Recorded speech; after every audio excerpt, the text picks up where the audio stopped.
Now, based on Lenge's law, I am going to discuss and explain a very interesting topic, that is the free fall magnet through a coil, means a closed conductor. As you can see in the diagram, a magnet is falling through a coil facing its north pole. Now the question is, what will be its acceleration of falling? Will it be equal to g, less than or greater than g? Let's see.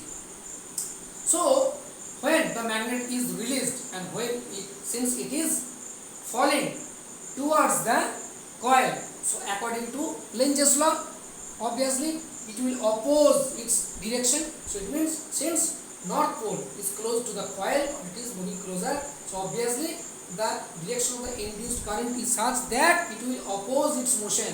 It means this phase will act as a north pole, so it means the current will be in opposite direction, it is anti-clockwise. So since this phase is opposing the motion of the magnet, so obviously its acceleration will be less than g. Again in the next case, when it will just reach to its other side, opposite side, so it will just move away from the magnet. So again this side will attract according to Lenge's law, it will oppose its motion. It is trying to moving away, but it won't let the magnet to go away, it will attract. So this phase, isn't it, in that case, isn't it, the other side, on the other side obviously you can see automatically, if this side is north pole, obviously that side will be south pole. But here in this case, since it is moving away and it is attracting, so from other side obviously the current will be, should have been in the clockwise, in the anti-clockwise direction. Why? Because it will have to attract. So when it is in the side, this side current, this side has to develop a north pole since it is neutral. So its falling of acceleration, its acceleration of falling will be less than g. When on the other side it turns into south pole, so obviously opposite side has to develop a north pole also. So again it will attract. So again in this place or in this region, again its acceleration of falling will be less than g, obviously in both the cases. Because in both the cases we know the acceleration of any free falling body is equals to g. But here when it trying to fall, it is repelling, so acceleration will be less than g.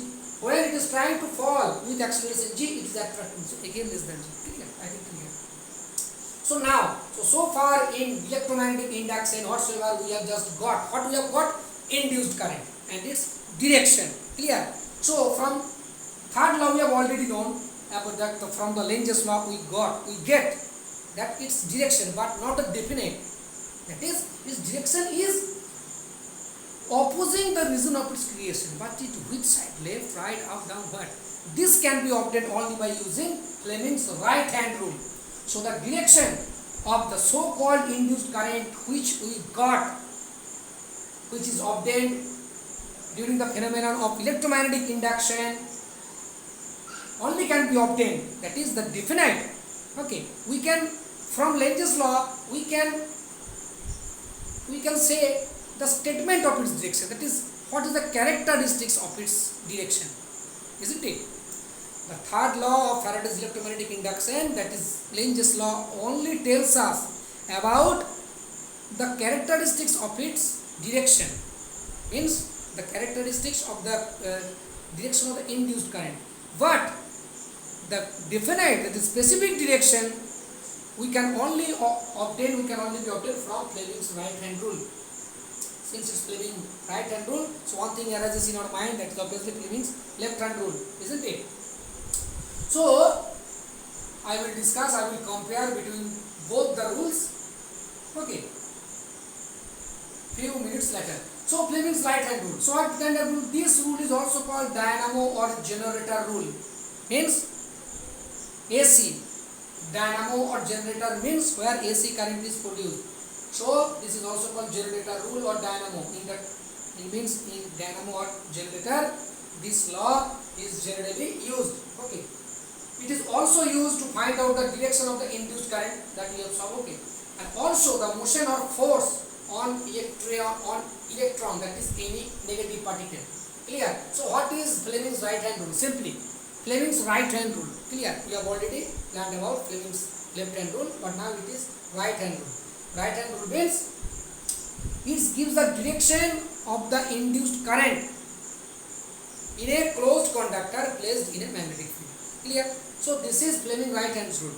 So it means to get the direction of the induced current in a closed conductor placed in a magnetic field, we should take the three fingers of our right hand, that is index, thumb and the middle finger. So what is the rule? Very easy.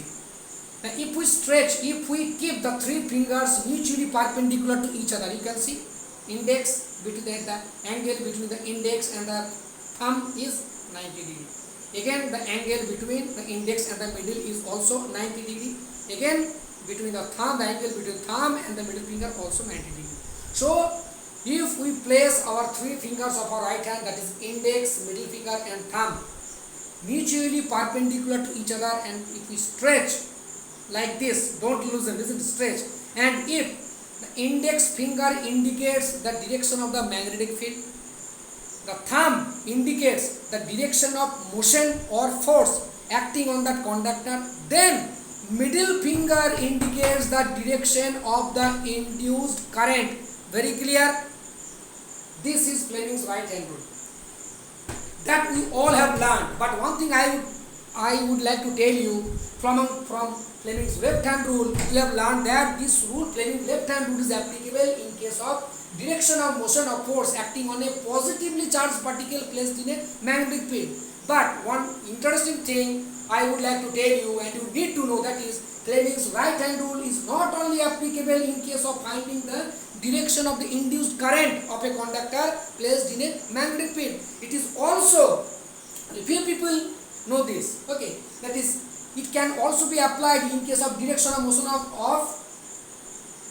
or force acting on any negatively charged particle. Since Fleming's left hand rule is applicable to find out the direction of motion or force on any positively charged particle, so since opposite of positive particle is negative particle, so obviously the opposite of left hand is right hand. So that's why to find the direction of motion or force on any negative charged particle, that is such as electron, in that case Fleming's right hand rule is applicable, not left hand. Left hand rule is only used, applicable to find out the direction of motion of force acting on any positively charged particle. Since it's positive, so how to find out the direction of motion of force acting on any negatively charged? Opposite to left hand, that is right hand. Mind it.